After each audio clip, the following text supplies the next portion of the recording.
Well, joining me here in the studio is Professor Max Friedman, who's a visiting scholar with the Sydney University's US Studies Centre. Thanks very much for coming in. When Mr Trump says that he is changing his mind on this issue, what particularly about this attack changed his mind in your view? It seems to be having seen the images on television of the atrocity, especially of the dead children killed by poison gas. And Mr. Trump watches a great deal of television, far more than previous presidents. He used to work in television. But on the other hand, it may be a good thing that he can be influenced in that way. If his heartstrings have been pulled by seeing the victims of Assad's regime, perhaps he'll reconsider his decision to exclude refugees from Syria from seeking safe haven in the United States. Or he may reconsider his decision to defund international organizations that are trying to bring them assistance in countries neighboring Syria. This certainly does mark a very significant shift for Donald Trump. Indeed, he spent a lot of the election campaign arguing that we should stay out of Syria, that it was fine if Assad were to stay there. His Secretary of State repeated that only a few days ago, and he was highly critical of Hillary Clinton for calling for a no-fly zone. He said that might lead to World War III. And in a way, he has a point, because to take military action now raises the risk that our escalation will be met by a Syrian and Russian counter-escalation.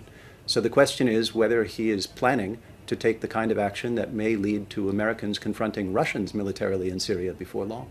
Well, we don't know his plan at the moment. He's holding his cards close to his chest. What do you think that his plan would be?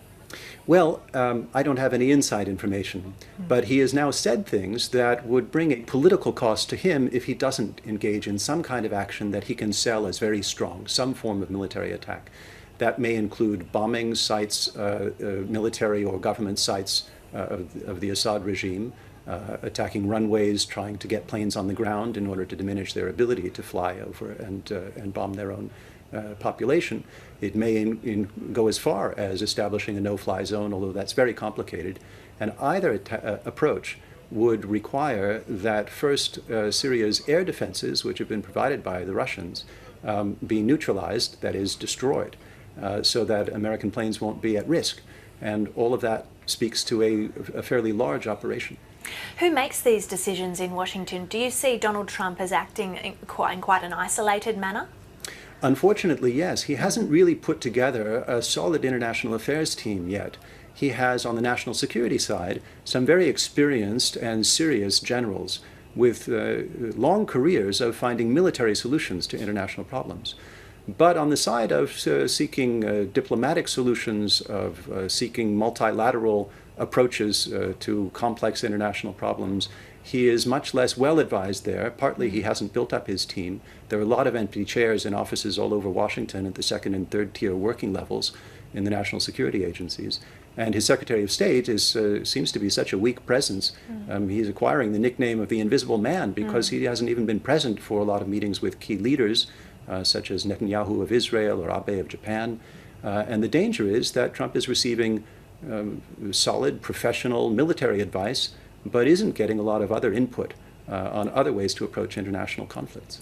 What are some of the risks for the United States in terms of intervention in Syria, particularly military intervention, and particularly when it comes to Russia? Yes, well, you know, the military strategist Clausewitz said the enemy gets a vote. And so the United States can decide to initiate military action, but there will be some kind of counter-escalation. And the biggest risk is that the United States and Russia will wind up shooting at one another in Syria, and one hopes it could be contained to that venue, but that such a thing could get out of control. But there are a lot of other bad potential outcomes. You know, the United States has a recent record of being very effective at smashing states in Iraq, in Libya, where we went out after dictators with blood in their hands. But what followed was periods of chaos and competing militias, and in the case of Libya, it became one of two important routes for refugees arriving in Europe, where they contributed to political instability. So we can smash states. We may be able to contribute ultimately to Assad's downfall if we get in more deeply in Syria. But the question is, who will replace him? What will come next? And might we be faced with problems that metastasize well beyond the nation of Syria? Is it possible that Russia would soften its stance and do what Rex Tillerson is calling on it to do and distance itself from Bashar al-Assad's regime? Well, Russia and Iran are the only countries that have some leverage over Assad because he relies on them for his continued existence. And we potentially could work with them if there were a very skillful diplomatic approach in which we recognize that other countries have core interests in the region too. But the approach that President Trump has taken of threatening Iran rather than talking to the Iranians about how we might be able to get Assad to consider yielding to a replacement kind of coalition government that would protect the interests of his constituents, that's all a little too subtle for this president, and we don't hear a lot of arguments on that behalf coming out of the policymaking process in Washington. All right, Max Friedman, really appreciate you coming in. Thank you. Pleasure.